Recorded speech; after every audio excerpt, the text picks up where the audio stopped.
예배 자리에 나오신 모든 분들 환영하고 축복합니다. 우리 교회의 자랑이 있다면 우리 어린아이들이 예배를 너무 잘 드리는 것 같아요. 예. 우리 아이들 데리고 여기 찬양제도 나갔었고 또 부흥회도 가고 그랬는데, 부흥회 때 사람들이 저 아이들은 도대체 어떤 아이들이냐고 해서 엄청 쳐다봤어요. 너무 크게 찬양도 잘하고 막 기도하고 하니까 제가 손 들고 창대교회입니다 하려다가 그렇게는 떨어져서 못하고. 예. 우리 아이들이 리더 같아요. 예, 영적인 리더예요. 나이는 어리지만 그 누구보다 하나님을 사랑하는 마음이 있고 하나님을 기쁘시게 하는 예배를 드리는 것 같아서 너무 귀한 생각이 들어요. 우리 다음 세대 아이들, 여기와 다음 세대 또 저기 우리 주와 청년까지 있습니다. 우리 격려의 박수 하겠습니다. 아유, 멋쟁입니다. 잘했어요. 사무엘상 강해 말씀을 계속적으로 진행을 하다가 12월에 성탄 전야제 있고 송구영신 예배 있고 그래서 2주가 빠졌어요. 그래서 3주 만에 지금 사무엘상 강해를 하는데, 3주 전의 말씀 기억나세요? 3주, 3주 전의 말씀 기억나시나요? 안 나죠? 하나님께서 사울에게 명령을 내리셨는데 어떤 명령을 하셨냐면, 아말렉이라는 이 민족이 이스라엘 백성들이 출애굽을 할 때 이스라엘 백성들을 괴롭혔단 말이에요. 그래서 거기에 대해서 그들을 혼을 내야 된다. 그래서 그들과 전쟁을 해서 그들을 진멸하라. 하나님이 이렇게 말씀을 하셨어요. 15장 3절 말씀해 보니까 아말렉을 쳐서 그들의 모든 소유를 남기지 말고 진멸하되, 그리고 맨 끝에 죽이라. 이렇게 하나님이 명령을 하셨습니다. 진멸이라는 것은 하나도 남기지 않고 다 생명을 없애라 라고 말씀을 하신 거예요. 근데 사울이 어떻게 했냐면 9절 중반절에 보면 모든 좋은 것을 남기고 진멸하기를 즐겨 아니하고 가치 없고 하찮은 것을 진멸했다 그랬습니다. 그러니까 모든 것을 진멸하라, 이게 하나님의 명령이었어요. 그런데 좋은 것을 남겨놨습니다. 굳이 이렇게 보기 좋은 건강해 보이는 실한 동물들을 왜 죽여야 되지? 그러면서 즐겨하지 않고 가치 없고 하찮은 것은 없앴습니다. 자, 그때 하나님께서 사무엘에게 말씀을 하셔요. 내가 사울에게 명령한 명령을 사울이 어겼다. 그래서 가서 그 죄를 지적하라. 말씀을 하십니다. 그래서 가요. 그런데 그것을 모르고 사울이 막 기뻐합니다. 우리가 나가서 전쟁에 나갔다가 대승리를 하고 돌아왔습니다. 막 이렇게 막 흥분해가지고 얘기를 하는 거예요. 근데 막 그 음메하고 그 짐승들이 우는 소리가 난단 말이에요. 이 소리가 어떤 소리냐? 그러니 그때 사울이 뭐라고 하냐? 15절에 보면 사울이 이르되 그것은 무리가 아말렉 사람에게서 끌어온 것인데, 자, 먼저 첫 번째, 무리가 아말렉 사람에서 끌어왔습니다 하고 자기는 쏙 빠집니다. 내가 한 것이 아니고 누가 있다? 무리가 있습니다. 이스라엘 백성들이 한 거예요. 그런데 그걸 왜 갖고 왔냐? 여호와께 제사하려 하여 양들과 소들 중에서 가장 좋은 것을 남기며 그랬어요. 왜 안 죽였냐? 당신의 하나님 여호와께 제사드리려고 좋은 것을 이렇게 남겨놨어요. 그러니까 우리가 죄 지으려고 한 게 아니고 좋은 일에 쓰려고 했던 겁니다. 그러니까 오해하지 마시고 그냥 넘어가시죠. 이렇게 이제 이야기를 하는 거죠. 자, 핑계 같지도 않은 핑계를 대고 있는 겁니다. 자, 그때 사무엘이 이 말씀을 하죠. 22절의 끝에 보면 순종이 제사보다 낫고 듣는 것이 순양의 기름보다 나으니, 이 중요한 말씀이잖아요. 유명한 말씀입니다. 순종, 하나님의 말씀에 순종하는 것이 그 어떤 제사보다 낫고 하나님의 말씀을 듣는 것이 순양의 기름, 제사보다 낫습니다 라고 얘기를 하죠. 그리고 23절 중반절부터 보면 왕이 여호와의 말씀을 버렸으므로 여호와께서 왕을 버려 왕이 되지 못하게 하셨습니다. 그러니까 사울의 생각과 하나님의 생각은 다른 거예요. 사울의 생각은 어떤 생각이었냐면 50%는 순종했고 50%는 불순종했다. 그래, 인정라고 생각을 했는데, 하나님과 사무엘은 아니, 너 완전한 불순종. 하나님이 이렇게 말씀을 하시는 거죠. 그렇게 심한 불순종이 아니라고 생각을 한 거예요. 사울 스스로는 이건 큰 죄가 아니야 라고 생각을 했지만 하나님께서는 너 큰 죄야 라고 사무엘에게 지금 깨닫게 하시는 거죠. 사무엘은 사울이 지은 죄를 계속해서 지적하면서 회개할 기회를 줍니다. 그런데 사태의 심각성을 몰라요. 눈치를 못 채요. 그러다가 끝에 24절에 보면 오늘 말씀, 사울이 사무엘에게 이르되 내가 범죄하였나이다 라고 고백을 해요.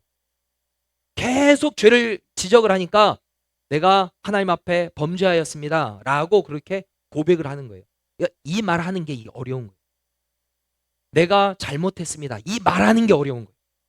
별로 어렵진 않잖아요. 그 단어 자체는 제가 잘못했습니다, 제가 실수했습니다, 내가 지은 죄가 있습니다, 그 말하는 게, 그게 사람이 어려운 거예요. 우리 아이들 뭔가 잘못을 하잖아요. 그러면 부모가 혼낸단 말이에요.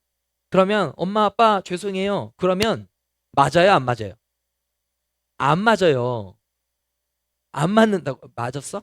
다오나? 맞았니? 누가 때렸어? 엄마가 때렸어요. 유튜브로 다 나가고 있습니다. 한다원 어린이가 말을 안 들어서 엄마한테 맞았습니다. 아닙니다. 아빠한테 맞았습니다. 잘못하면 엄마가 혼을 냅니다. 너 무슨 짓 했어? 너 잘못한 거 얘기해봐. 그럼 엄마 잘못했어요, 미안해요 하면 되는데, 오빠가 언니가 이런단 말이에요. 나는 잘못 없다라는 거예요. 오빠가 나한테 그래서, 언니가 나한테 그래서, 동생이 나한테 그렇게 해서 나는 잘못 없는데 그랬다 하면서 나는 잘못 없어요 그런단 말이에요. 내가 잘못했어요, 이 말이 사람이 어려운 거예요. 자신의 잘못을, 자신의 죄를 인정하기가 힘든 거죠. 왜 그러냐? 죄로 인해 타락한 인간들의 모습이 그렇습니다. 요즘에 1월 되면서 그 매일 성경 말씀이 창세기거든요. 창세기 말씀에 보면은 여러분 잘 아시는 내용이지만, 하나님께서 에덴 동산을 만들어 놓으시고 가운데 선악을 알게 하는 나무의 열매를 심어 놓으십니다. 그리고 명령하시죠. 먹지 말라 그래요. 근데 그거를 먹는단 말이에요. 그러고 난 다음에 이들이 부끄러워서 동산에 있는 나무 뒤에 숨습니다. 그때 하나님이 이렇게 찾으셔요. 3장 9절에 보면 여호와 하나님이 아담을 부르시며 그에게 이르시되 내가 어디 있느냐, 네가 어디에 있느냐라고 하나님이 물으시거든요. 여러분, 이때 하나님이 아담과 하와가 어디에 있는지를 몰라서 찾았을까요? 아니죠. 어디 있는지 하나님은 다 알아요. 그러나 네가 어디 있느냐라고 물었을 때 그 부르심 앞에 아담이 해야 되는 것은, 하나님이 저에게 먹지 말라 명한 그 선악을 알게 하는 나무의 열매를 먹었습니다. 하나님 저를 용서해 주세요, 이렇게 얘기를 해야 되는데, 이 아담이 뭐라고 얘기를 하냐면 3장 12절에 보면은요, 하나님이 주셔서 나와 함께하게 하신 여자, 그가 그 나무 열매를 내게 줌으로 내가 먹었나이다. 당신이 만들어준 그 여자가 나한테 주었기 때문에 내가 먹었다라는 거예요. 당신이 그 여자를 만들지 않았으면 저는 범죄하지 않았을 거예요 라고 얘기를 하는 거고, 그 여자가 준 거예요. 나는 그냥 먹었을 뿐입니다 라고 하면서 자신의 잘못은 싹 감추고 하와가 잘못했다고 얘기를 하는 거죠. 그러니까 하나님이 또 하와에게 물으십니다. 13절, 여호와 하나님이 여자에게 이르시되 네가 어찌하여 이렇게 하였느냐. 여러분, 이 과정을 몰라서 물은 게 아니에요. 네가 어떻게 해서 이 일을 했냐 그러면, 하나님 죄송합니다, 먹지 말라 명한 이것을 제가 먹었습니다. 그래서 제가 남편에게 줬어요. 저 아담은 잘못 없어요, 제가 잘못입니다, 저를 혼내주세요 이래야 되는데, 그때 뭐라고 얘기를 하냐, 뱀이 나를 꿰물어 먹었다고 그래요. 뱀이 나를 꿰물어. 아니, 뱀이 없었다라면 저는 잘못하지 않았을 텐데 뱀 때문에 그래요 그러는 거예요. 아담도 하와 탓, 하와도 뱀 탓, 남 탓 다 하는 거죠. 이게 타락한 인간들의 모습이에요. 하나님이 지금 사무엘을 통해서 사울에게 계속적으로 네가 죄가 있다, 그 죄는 큰 죄다 라고 하나님이 지적하시는데 계속적으로 남 탓하는 거잖아요. 우리가 그랬습니다. 그리고 50%는 내가 순종했잖아요. 그래, 50%는 제가 불순종해서 인정. 그게 뭐가 큰 문제가 돼요? 이렇게 얘기를 하는 거죠. 여러분, 사람이 자신의 허물, 자신의 죄를 인정하는 게 그만큼 힘든 거예요. 내가 잘못했어요 엄마 아빠, 이거 말하기가 어려운 거예요. 쉬운 것 같은데 어려워요. 이 부부과의 관계에서도 그렇습니다. 여보, 내가 그때 그렇게 말해서 미안해, 나 용서해줘. 그러면 마음에 화났던 것도 확 녹아지는 거예요. 그런데 그 자존심이 뭔지, 그 자존심 때문에 사과 한마디 못한다고요. 그 미안하다는 말을 안 해요. 나를 용서해달라고 말을 안 해요. 당신이 나한테 그때 나한테 그렇게 얘기했잖아. 그러니까 내가 당신에게 그렇게 한 거야. 굉장히 리얼한 느낌으로 나오는 것 같은데요. 여러분, 이게 왜 그러냐면 사람이 타락하면 그래요. 자신의 모습을 못 보는 거예요. 자신의 허물을 못 보는 겁니다. 하나님이 이게 안타까운 거예요. 계속적으로 회개의 기회를 주는데 계속 사울은 남 탓하는 거죠. 자, 사울이 하나님 앞에서 또 사무엘 앞에서 백성 탓, 남 탓하며 핑계대다가 비로소 자신의 잘못을 인정했습니다. 내가 범죄하였나이다. 근데 왜 범죄하였는지를 기록을 하고 있어요. 24절 중반절에 보면요. 내가 여호와의 명령과 당신의 말씀을 어긴 것은 내가 백성을 두려워하여 그들의 말을 청종하였음이라 그래요. 내가 하나님의 말씀을 듣지 않고 그 사무엘 당신의 말을 듣지 않았던 그 이유는 무엇이냐면 백성을 두려워하여 그들의 말을 청종했다는 거예요. 백성을 두려워해서 그랬다는 거예요. 이 말이 뭐냐? 하나님의 시선, 하나님이 나를 바라보는 어떤 그 시선, 하나님의 바라보는 평가, 판단보다 사람들의 시선을 더 중요하게 생각했다는 거예요. 하나님의 명령보다 사람이 나를 어떻게 볼까? 사람이 나에게 요구하면 그래, 하나님 요구보다는 사람의 요구를 더 따라야지 라고 생각한 거예요. 그러니까 하나님을 경외하지 않고 하나님을 두려워하지 않고 누구를 두려워한 거예요? 사람을 두려워한 거예요. 그러면 그리스도인이 언제부터 타락하냐? 하나님을 경외하지 않고 사람의 시선에 큰 비중을 둘 때 그때부터 비로소 타락하기 시작합니다. 하나님의 시선, 하나님의 판단, 하나님이 나를 어떻게 여기실까? 그거는 관심이 없고 사람이 나를 어떻게 볼까? 사람이 나를 어떻게 생각할까? 사람의 손가락질 당하면 어떡하지? 여기에 빠져 있으면 그때부터 사람은요, 하나님 보이지 않습니다. 그때부터 변질되기 시작을 하는 거예요. 성경에 보면 하나님의 시선과 하나님의 평가를 중요하게 생각했던 사람이 있는데 그것이 바로 다윗이에요. 여러분, 다윗은 늘 하나님 앞에 산다고 생각했어요. 잃어버렸던 이 언약궤, 하나님의 언약궤, 법궤를 가지고 올 때 너무나도 기뻐가지고 막 춤을 췄습니다. 그런데 이 바지가 내려갈 정도로 춤을 췄는데 그 모습을 지켜보았던 이 사울의 딸 미갈이 이 마음에 업신여겼다고 그랬어요. 사무엘하 6장 16절 보면 여호와의 궤가 다윗성으로 들어올 때 사울의 딸 미갈이 창으로 내다보다가 다윗 왕이 여호와 앞에 뛰놀며 춤추는 것을 보고 심중에 그를 업신여기니라 그랬어요. 왜 이 사울의 딸 미갈이 사울을 바라보면서 마음에 업신여기면서 조롱했냐면 이 사울은 하나님 앞에서라는 생각이 없었습니다. 사람이 바라보고 있는데 아니 왕이 채통머리 없게 뭐 저렇게 해서 춤을 춰 부끄럽게, 여기에 지금 빠져 있는 거예요. 그 이야기를 하면서 20절에 보면 중반절에 사울의 딸 미갈이 나와서 다윗을 맞으며 이르되 이스라엘 왕이 오늘 어떻게 영화로우신지 방탕한 자가 염치 없이 자기의 몸을 드러내는 것처럼 오늘 그의 신복의 계집종이 앞에서 몸을 드러내셨도다 하니 그래요. 지금 여기 보세요. 신복의 계집종의 눈 앞에서 몸을 드러내셨다. 그러니까 사람의 시선을 중요하게 생각하는 거지, 미갈은. 자, 그때 그 말을 들었던 다윗이 뭐라고 얘기를 하냐? 21절에 보면 다윗이 미갈에게 이르되 이는 여호와 앞에서 한 것이라. 끝에 내가 여호와 앞에서 뛰놀리라 그래요. 그러니까 다윗의 고백은 뭐냐면 나 여호와 앞에서 한 겁니다 라고 얘기를 하는 거예요. 그런데 이 미갈은 뭐라고 얘기를 하는 거예요? 여호와 앞에서라는 개념이 없습니다.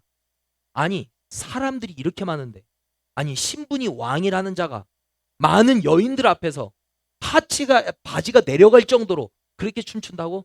부끄럽다, 부끄러워. 이렇게 하면서 업신여겼다라는 겁니다. 여러분, 다윗은요 늘 하나님 앞에 살았습니다. 하나님의 시선을 중요하게 생각했어요. 하나님의 평가를 귀하게 생각했습니다. 사람이 나에게 손가락질 한다 하더라도 나는 하나님 앞에 칭찬받으면 나는 돼. 여러분, 이 생각을 살았던 자가 바로 다윗이에요. 여러분, 이 다윗과 같이 우리가 하나님을 의식하며 하나님 앞에 호람대오의 마음으로 그 신앙으로 살 수 있는 저와 여러분 되기를 예수님의 이름으로 축복합니다. 자, 25절 보면요, 청하오니 지금 내 죄를 사하고 나와 함께 돌아가서 나로 하여금 여호와께 경배하게 하소서. 나의 죄를 용서해 주세요. 그리고 내가 여호와께로 돌아가서 예배드릴 수 있도록 해주세요. 그렇게 얘기를 해요. 자, 그때 근데 사무엘이 뭐라고 얘기를 하냐? 26절을 읽어볼게요. 26절 시작. 사무엘이 사울에게 이르되 나는 왕과 함께 돌아가지 아니하리니 이는 왕이 여호와의 말씀을 버렸으므로 여호와께서 왕을 버려 이스라엘 왕이 되지 못하게 하셨음이니이다 하고. 여기서 참 중요한 게요, 순서가 중요합니다. 순서 무엇이냐? 왕이 여호와의 말씀을 버렸으므로 여호와께서 왕을 버려 그랬습니다. 여러분, 하나님은 한 번도 죄인을 하나님이 먼저 버리신 적이 없다라는 거예요. 인간이 하나님을 먼저 버리는 거예요. 그러니까 하나님이 말씀에 보면 버렸다고 하지만 멀어진 겁니다. 하나님이 먼저 버린 게 아니고 인간이 죄를 지으니까 하나님과의 거리가 어떻게 된 거예요? 멀어지게 된 거죠. 자, 그러면서 27절 사무엘이 가려고 돌아설 때 사울이 그의 겉옷자락을 붙잡으며 찢어지는지라. 사무엘이 이젠 돌아가려고 해요. 난 너와 이제 상관이 없다. 하나님도 너를 버렸다 하면서 떠나갈 때 옷을 붙잡습니다. 그러니까 가려는 사람이 있고 붙잡으니까 옷이 확 찢어진 거죠. 자, 그때 이 사울이 뭐라고 얘기를 하냐면 30절에 사울이 이르되 내가 범죄하였을지라도 이제 청하옵나니, 어떤 요구를 하냐? 내 백성의 장로들 앞과 이스라엘 앞에서 나를 높이사 그래요. 자, 보세요.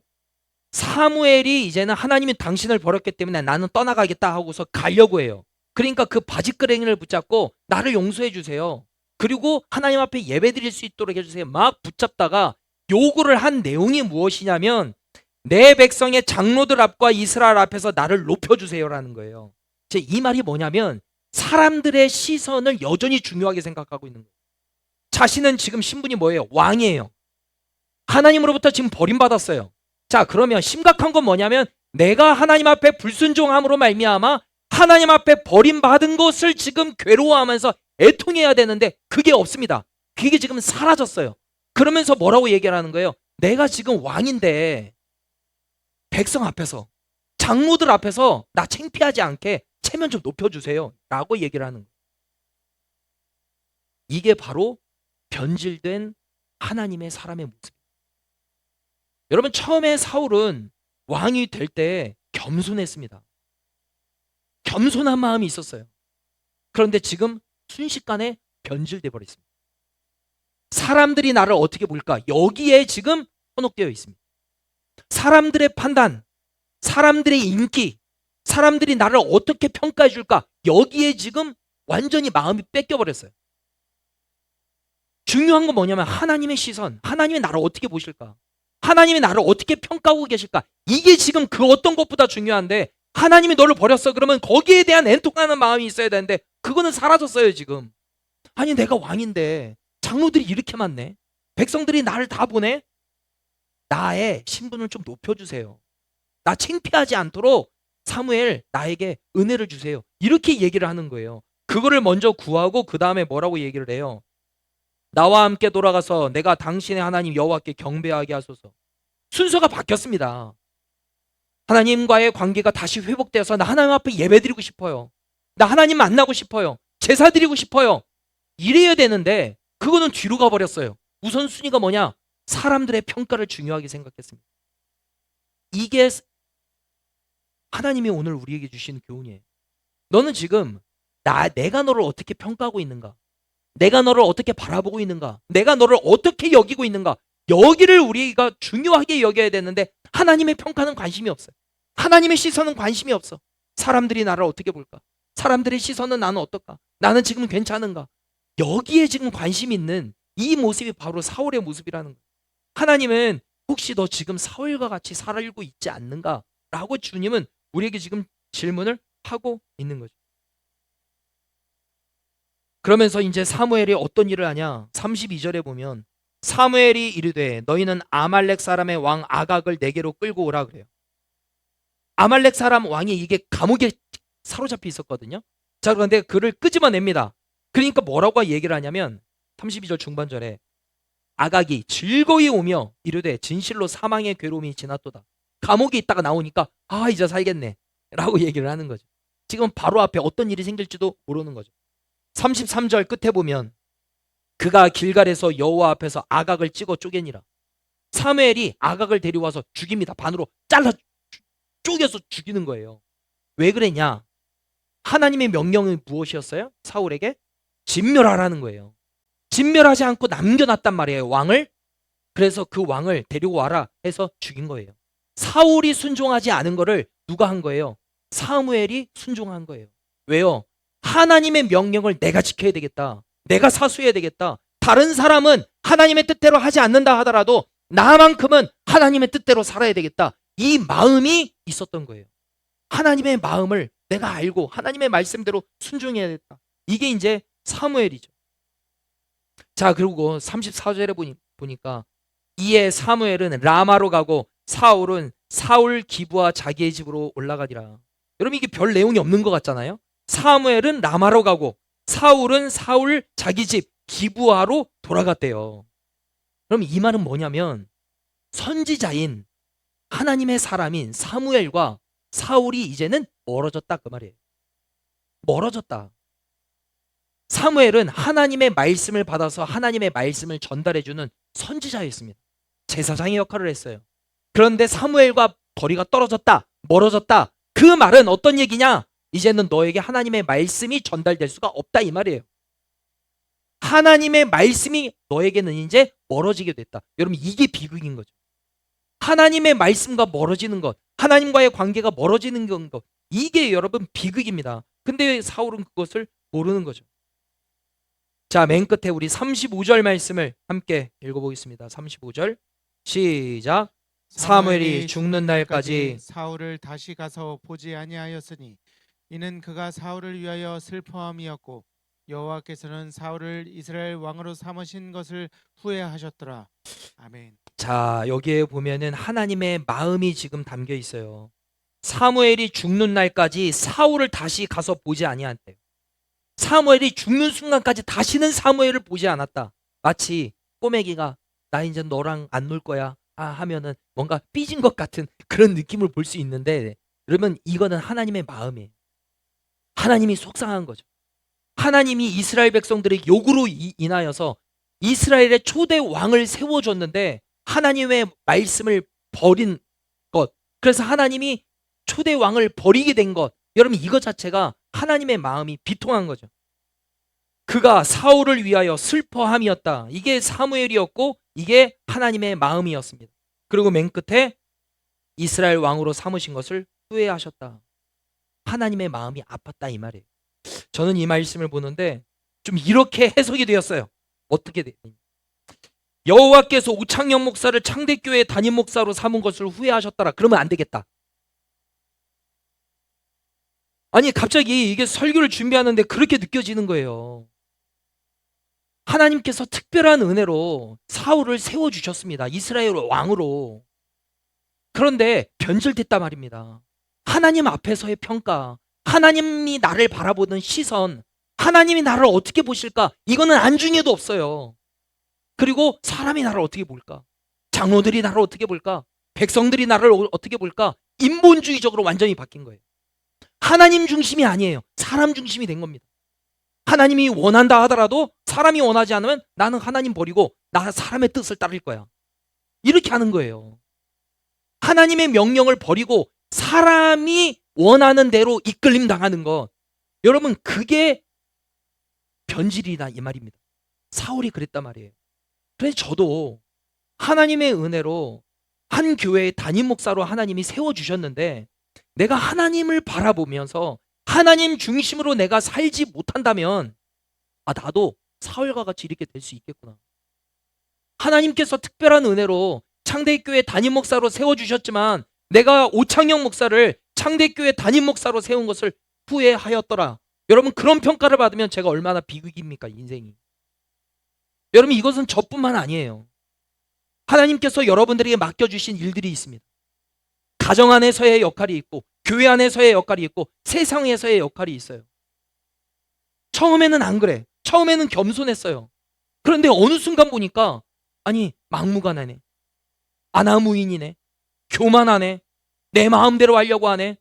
하나님은 안중에도 없네. 자기 중심으로 하네. 이기적으로 살아가네. 자기밖에 모르네. 여러분, 그러면 주님이 이렇게 말씀하시는 거예요. 내가 사울을 이스라엘의 왕으로 삼은 걸 후회한다. 여러분, 이런 말씀을 보면서 우리는 우리의 모습을 좀 점검해 봐야 될 것 같아요.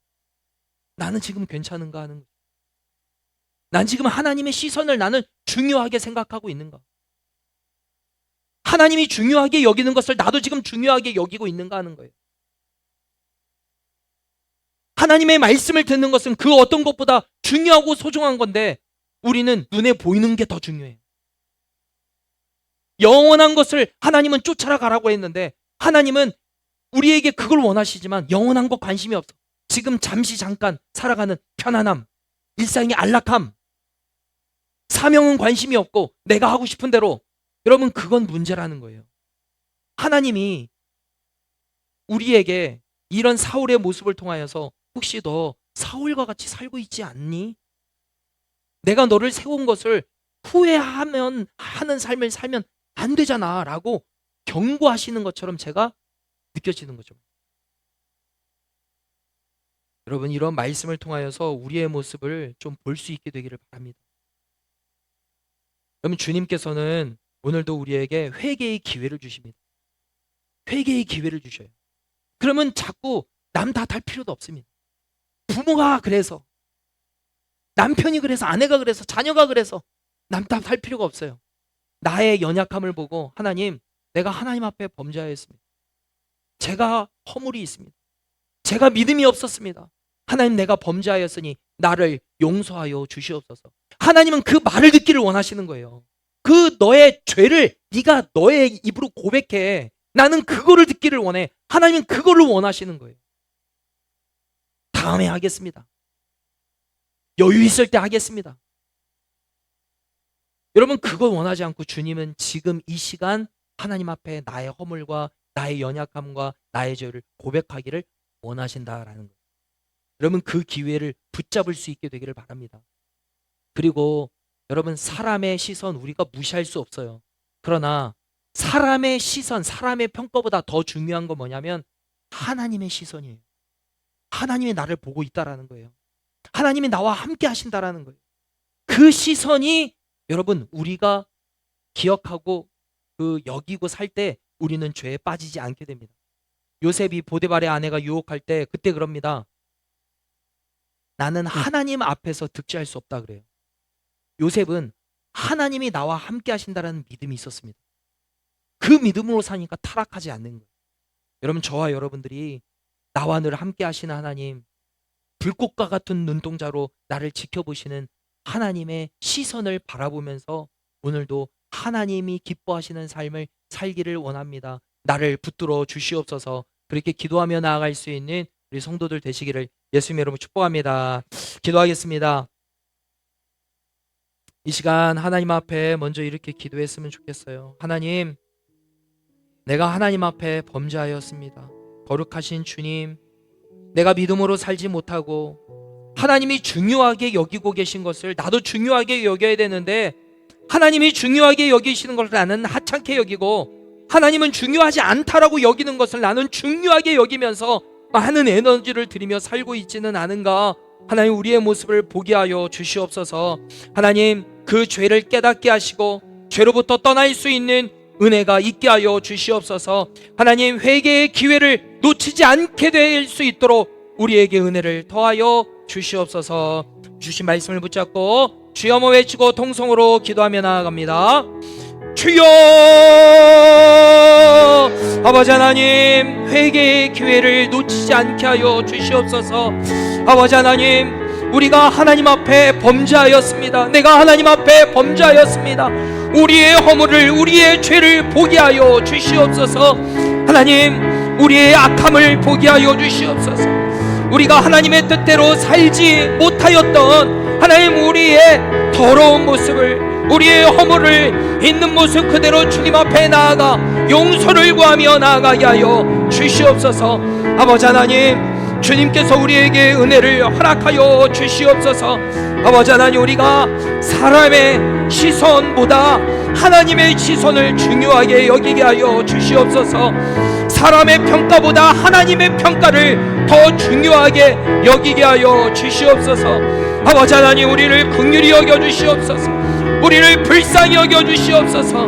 우리가 범죄하였습니다. 우리가 죄가 많습니다. 하나님의 뜻대로 살지 않았습니다. 하나님, 다른 사람 탓하지 않겠습니다. 원망하지 않겠습니다. 하나님, 우리가 그 죄를 덮어두지 않겠습니다. 하나님 앞에 우리의 허물을 하나님이 인정하고 용서를 구하며 나아가게 될 때 우리를 새롭게 하여 주시는 그 하나님의 은혜를 맛보아 알게 하여 주시옵소서. 성령 아버지 하나님, 우리 가운데 은혜를 더하여 주시옵소서.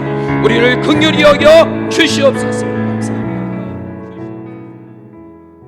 이 시간 다시 한번 기도할 때 이렇게 기도했으면 좋겠습니다. 하나님, 내가 하나님의 시선을 중요하게 여기며 살아가게 하여 주시옵소서.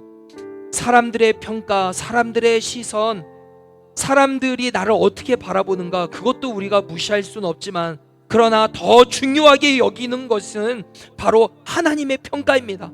하나님 앞에서 너 잘하였다, 착하고 충성된 종아 라고 인정받는 건, 여러분, 그것이 가장 그 어떤 것보다 중요하고 소중하다라는 것을 우리가 알게 하여 주시옵소서라고 기도해야 할 줄로 믿습니다. 주님께서 우리에게 세상에서 감당해야 할 여러 가지 역할을 주셨습니다.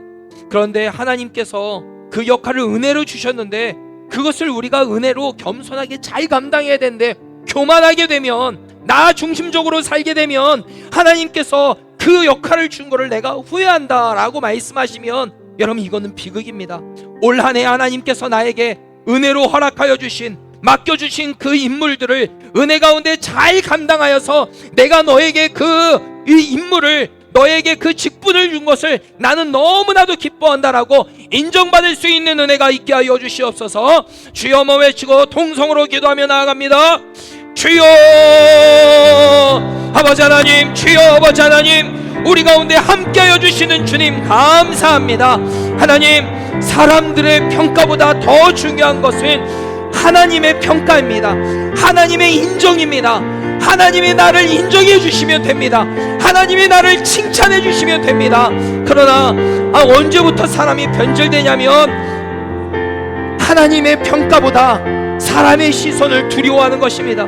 하나님을 경외하지 않고 사람을 두려워하기 시작하는 것입니다. 그때부터 그리스도인은 변질되기 시작합니다. 타락하기 시작합니다. 아버지 하나님, 우리가 우리의 마음을 잘 지키게 하여 주시옵소서. 우리의 믿음이 흔들리지 않게 하여 주시옵소서. 아버지 하나님, 주님께서 은혜를 더하여 주시옵소서. 주님께서 2026년도 우리에게 맡겨주신 여러 가지 하나님 역할들이 있습니다. 직분이 있습니다. 하나님, 그것을 우리가 하나님 바라보며 하나님을 경외하는 마음으로 잘 감당하게 하여 주시옵소서. 하나님, 교만하고 이기적으로 살고 나 중심으로 살고 그것을 통하여서 사람들에게 인정받으려고 한다면, 하나님께서는 내가 너를, 그것을 세운 것을 내가 후회한다, 주님, 그런 평가를 듣는다면 하나님, 우리는 그 비극입니다. 그것은 슬픔입니다. 아버지 하나님, 우리를 긍휼히 여겨주시옵소서. 불쌍히 여겨주시옵소서. 우리를 붙들어 주시옵소서. 내가 너에게 그 직분 준 것 네가 잘 감당하고 나를 바라보면서 나를 경외하는 마음으로 순종하려고 애쓰는 그 모습을 보니 내가 너무나도 기쁘다. 내가 너에게 그 직분 준 거를 내가 너무나 기뻐한다라고 하나님, 올라해 우리가 하나님으로부터 칭찬받을 수 있는 은혜가 있게 하여 주시옵소서. 우리 모두에게 그 은혜를 허락하여 주시옵소서. 이 시간 함께 중보 기도했으면 좋겠는 것은 우리 양양자 집사님을 위해서 기도해 주셨으면 좋겠습니다. 장례가 오늘 이제 마치고 이제 집으로 돌아가셨을 텐데, 그 남편이 그 자리에 없게 된 것이 아마 피부로 많이 와닿을 거예요. 우리 유족들의 마음을 주님이 만져주시고 위로해 달라고 기도해 주시기를 바랍니다.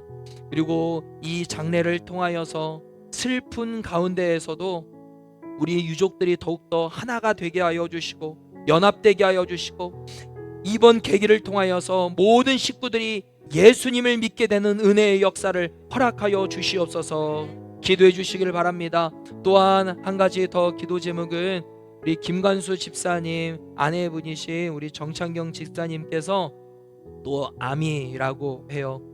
다음 주 화요일 날 병원에 가서 수술한다고 하는데 주님께서 집도하는 의사의 손길을 붙들어 주셔서 성공적으로 잘 수술이 진행되게 하시고 또 후에 부작용도 없게 하시고 회복의 속도가 빠를 수 있도록, 그리고 암이 모든 것들이 다 사라지고 녹아지고 깨끗하게 되어 완쾌되는 놀라운 은혜의 역사를 허락하여 달라고 우리 주여모 외치고 통성으로 기도합니다. 주여! 아버지 하나님, 우리 교회에 하나님 슬픔을 당한 우리 성도가 있어서 우리가 함께 마음을 모아 기도합니다. 양양자 집사님 남편분이 하나님 너무나도 하나님 정말로 빠르게 하나님 하늘나라에 갔습니다. 더 오래 사실 수 있는 분인데 하나님 왜 먼저 이렇게 빨리 하늘나라에 갔나? 우리는 그 이유를 알 수 없습니다. 그러나 하나님의 선한 뜻이 있는 줄로 믿습니다. 하나님 감사한 것은 하늘나라 가기 전 예수님을 그리스도로 영접할 수 있는 구원의 은총을 주셔서 감사합니다. 아버지 하나님, 모든 유족들의 마음을 주님께서 만져주시옵소서. 위로하여 주시옵소서. 그들의 마음 가운데 하나님 그 아버지에 대한, 남편에 대한, 부재에 대한 그 외로운 마음을 주님께서 채워 주시옵소서. 아버지 하나님, 그 가정의 주인 되어 주시는 주님, 그 인생을 책임져 주시옵소서. 이번 계기를 통하여서 모든 식구들이 예수 안에서 하나 되게 하시고 예수님을 믿고 구원받게 되는 은혜의 역사를 허락하여 주시옵소서. 아버지 하나님, 정창경 집사님을 위하여 기도합니다. 하나님, 다음 주에 암 수술을 하게 됩니다. 주님께서 집도하는 의사의 손길을 붙들어 주시옵소서. 성공적으로 수술이 마쳐지게 하여 주시옵소서.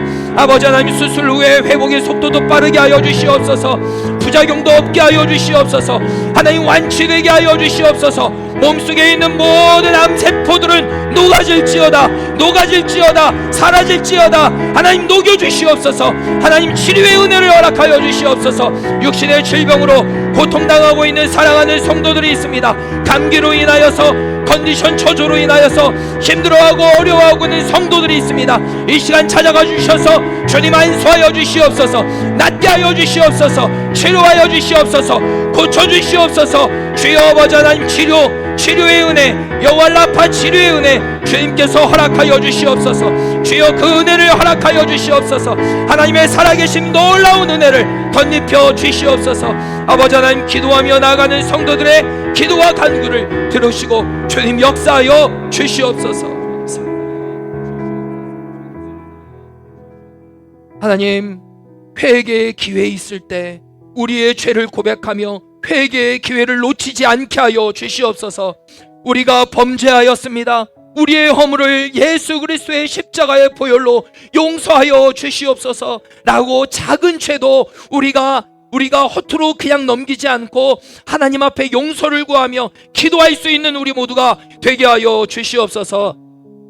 사람의 시선보다 하나님의 시선, 하나님의 평가를 중요하게 여기며 살아갈 수 있는 우리 모두가 되게 하여 주시옵소서. 2026년 하나님이 우리에게 허락하여 주신 직분이 있습니다.